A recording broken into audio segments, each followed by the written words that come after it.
Spider-Noir saiu há pouco tempo e nesse vídeo eu quero conversar com vocês sobre a série, mas também sobre o personagem por trás dela. Porque, convenhamos, quando anunciaram a série live action do Homem-Aranha Noir, muita gente ficou confusa, inclusive eu. Afinal, entre tantas versões de Cabeça de Teia, por que justamente essa? Logo um Homem-Aranha sem o colorido tradicional. No lugar disso, temos becos escuros, muita corrupção, crime organizado, investigações e uma cidade que parece ter desistido de si mesma. Mas talvez seja por isso que o Homem-Aranha Noir tenha conquistado tantos fãs, não só ao longo dos anos, mas junto dessa série. Porque ele não é só uma versão diferente do Peter Parker com um visual mais legal. Ele é uma interpretação completamente diferente do que significa ser o Homem-Aranha. Então hoje, eu quero falar sobre a origem desse universo Noir, sobre os quadrinhos que deram vida ao personagem e principalmente sobre a nova série que pode se tornar uma das adaptações mais interessantes e diferentes que a Marvel já colocou na televisão. Então se prepara, cambada, a gente vai mergulhar nas sombras de Spider-Noir. Mas, voltando um pouquinho, se existe uma coisa que eu jamais imaginaria dizer há alguns anos atrás, é que uma das adaptações mais interessantes do universo do Homem-Aranha não teria o Peter Parker, não faria parte do UCM e muito menos estaria conectada a qualquer tentativa interminável da Sony de criar um universo compartilhado, seja dos seus vilões ou qualquer outra coisa parecida com isso. E eu acho que é por isso que Spider-Noir funciona tão bem. Porque a série não parece feita apenas para alimentar uma franquia. Ela parece uma série feita porque alguém realmente teve uma boa ideia. E isso faz uma grande diferença. O que eu vou dizer agora talvez seja um pouco chovendo molhado. Mas a gente vive uma época onde grande parte das adaptações de quadrinhos parece presa a uma lógica muito industrial. Tudo precisa preparar algo, anunciar algo ou servir de ponte para algum projeto futuro. Já o Spider-Noir vai na direção oposta. Ela pega um personagem relativamente obscuro, vindo de um universo alternativo, que surgiu quase com uma curiosidade editorial de 2009 e decide tratá-lo como protagonista de uma obra própria. E honestamente, só o fato dessa série existir já é algo fascinante. Já que o Aranha Noir nunca foi nem sequer um pilar da série B da Marvel. Ele não é o Miles Morales, não é o Aranha 99. E durante muito tempo, ele foi apenas uma versão alternativa, extremamente estilosa, que aparecia ocasionalmente em eventos multiversais e que ganhou ainda mais popularidade graças ao Aranhaverso. Mas alguém olhou para aquele conceito e enxergou potencial para muito mais. E graças a Deus fizeram isso, porque o resultado mostrou uma confiança criativa que raramente vemos em adaptações desse tipo. E grande parte desse mérito passa diretamente por Nicolas Cage. E eu já vou dizer que escolha ótima para esse personagem. Existe algo em Nicolas Cage que até com seus 61 anos de idade combina perfeitamente com o espírito desse personagem.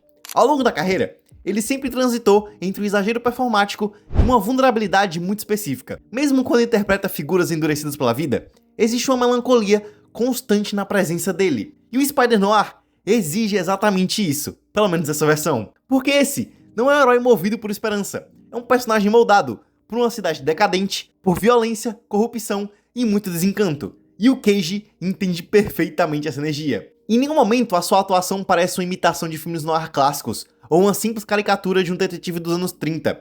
Existe uma personalidade ali, existe cansaço, existe um homem tentando continuar em pé, em um mundo que parece desmoronar ao seu redor. Mas talvez, o aspecto que mais me surpreendeu tenha sido a direção da série. Porque, vamos ser honestos, essa série claramente não possui o orçamento de uma produção gigantesca. Só que é justamente aí que surge algo muito interessante.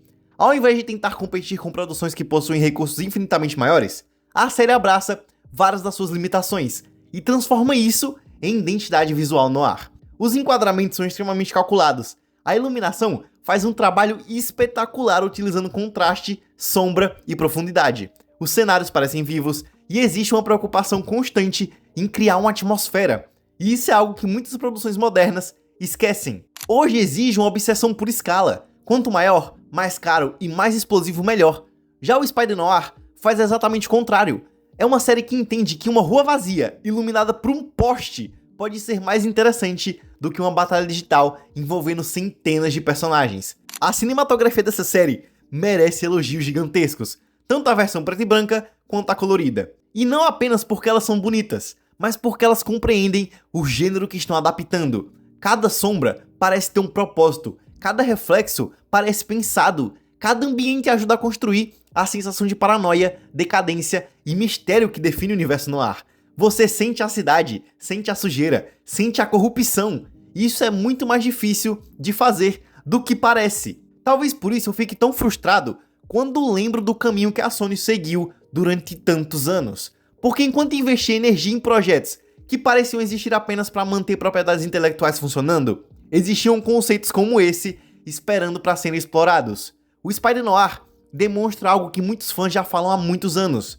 O universo do Homem-Aranha é vasto o suficiente para comportar gêneros completamente diferentes. Nem tudo precisa ser uma aventura colorida genérica, nem tudo precisa ser uma comédia, e nem tudo precisa seguir exatamente a mesma fórmula de sempre. Você pode fazer terror, drama criminal, ficção científica e, principalmente, como foi provado agora, noir. O mais impressionante é que a série entende isso sem abandonar a essência do personagem. Porque apesar de todas as mudanças, apesar das diferenças em relação aos quadrinhos, e apesar das inevitáveis adaptações necessárias para o outro formato, ainda existe um núcleo muito reconhecível ali.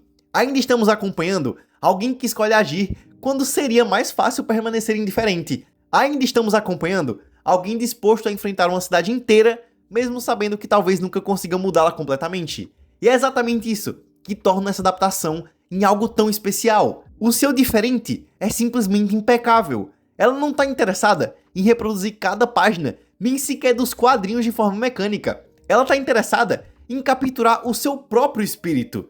E quando a adaptação consegue fazer isso, a fidelidade literal deixa de ser a questão mais importante. Já que no final das contas, o Spider-Noir prova também que algumas das melhores ideias podem surgir dos lugares mais improváveis. Um personagem terciário interessante de um universo alternativo, criado sem grandes pretensões, acabou recebendo uma adaptação que entende sua identidade, respeita suas origens e encontra maneiras próprias de existir. E honestamente, se o futuro das adaptações do Homem-Aranha passar por mais projetos como esse, e menos por universos compartilhados construídos sem direção, eu acho que estaremos em ótimas mãos. Mas, antes de continuarmos, deixa eu me apresentar. Para você que não me conhece, meu nome é Gabriel, mas você pode me chamar de Biel, Bibo, Gabi ou como você preferir. Esse aqui é meu canal. E por favor, já de início, deixa um like aí embaixo, se inscreve no canal, ativa o sininho para não perder notificação, deixa o seu hype, comenta aí embaixo e, por favor, compartilhe esse vídeo com seus amigos. E caso você queira e possa, considere se tornar membro aqui do canal. Desse jeito você ganha algumas recompensas muito legais e me ajuda a manter o sonho de ser youtuber vivo. Bom, fez tudo isso? Então vamos nessa. Mas, além de tudo isso, eu acho que o que mais me impressiona em Spider-Noir não é a fotografia, não é a direção e nem mesmo o fato do Nicolas Cage estar excelente demais no papel principal. O que mais me impressiona é que essa série entende exatamente o que ela quer ser. E pode parecer algo simples, mas não é. E é aí que o roteiro da série realmente me conquista. Sem entrar em spoilers pesados, existe uma humanidade muito grande espalhada por toda essa narrativa. Os casos investigativos importam, os conflitos importam, o mistério funciona. Mas o que realmente sustenta a história são as pessoas que habitam aquele universo. Existe uma melancolia constante atravessando os personagens, uma sensação de desgaste que parece contaminar cada diálogo, cada escolha e cada relação construída ao longo da trama. E isso cria algo que poucas adaptações do Homem-Aranha já conseguiram alcançar. Você não assiste apenas para descobrir o que vai acontecer. Você assiste porque passa a se importar genuinamente com aqueles personagens. O roteiro entende muito bem que um protagonista só funciona quando o mundo ao redor dele também funciona. E isso faz toda a diferença, porque quando os acontecimentos começam a ganhar peso ao longo da narrativa e da própria série, você sente esse peso junto. Não porque a série pede que você se importe, mas porque o carisma já te consumiu e tudo na série já te conquistou com um envolvimento muito natural. Sério, isso acaba tornando o Spider-Noir em uma das adaptações mais curiosas que surgiram nos últimos anos,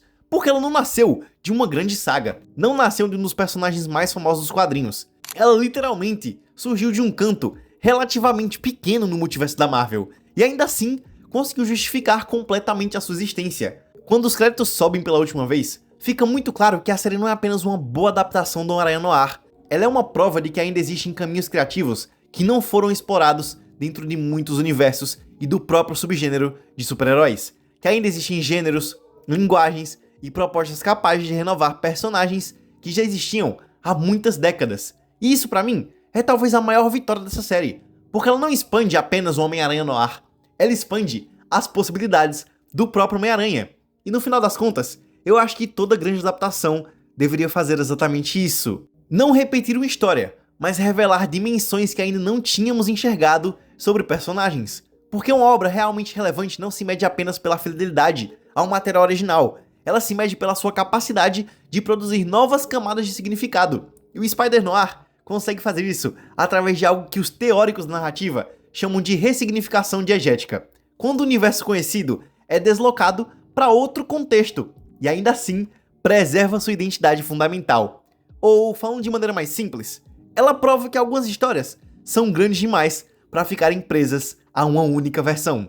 E eu acho que é por isso que a série, pra mim, supera até os próprios quadrinhos, e que vai continuar atravessando gerações sem envelhecer, porque a máscara muda, a cidade muda, a época do personagem muda, mas a sua essência sempre vai permanecer.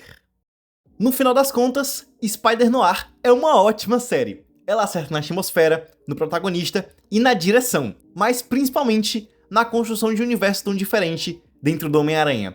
Nem tudo funciona perfeitamente. Alguns episódios poderiam ter um ritmo mais consistente, e certos personagens secundários mereciam um pouco de mais desenvolvimento. E talvez algumas mudanças em relação aos quadrinhos nem sempre tenham o mesmo impacto da obra original, mas ainda assim são problemas relativamente bem pequenos diante de tudo que a série fez de certo e de tudo que eu já disse antes. Por isso, pra mim, Spider-Noir fica com uma nota 8,5 de 10. Uma produção que, de verdade, eu recomendo muito. Ela é extremamente competente, visualmente linda, muito bem atuada e que prova que ainda existem caminhos criativos pro universo do Homem-Aranha. Cambada, eu recomendo essa demais. Mas além disso, cambada, infelizmente, esse vídeo vai ficando por aqui. Eu espero muito que vocês tenham gostado de verdade. E por favor, se gostaram, façam aquelas coisas que eu pedi lá no início do vídeo, sabe? Deixar o like, se inscrever, compartilhar. Vocês que fazem isso, fazem tudo valer a pena. Eu agradeço demais a todos vocês. Mas eu também queria agradecer muito mais a todos os membros aqui do canal, da Cambada de Dobradores, que literalmente me inspiram e fazem com que esse canal se mantenha. De verdade, muito obrigado a todos os membros que apoiam financeiramente todos os meses o canal. Escrever esse vídeo foi estressante, gravar foi muito estressante e editar tá sendo mais ainda. Mas como todos os outros vídeos do canal, eu adoro fazer isso e eu sei que vale muito a pena no fim. De verdade, eu gostei muito da série e fazer esse vídeo foi uma experiência muito diferente, mas também muito prazerosa. Mas enfim, cambada, isso era tudo que eu tinha pra falar com vocês hoje. Eu espero muito que vocês tenham gostado de novo. Um muito obrigado mais uma vez. E como sempre, que a força esteja com vocês.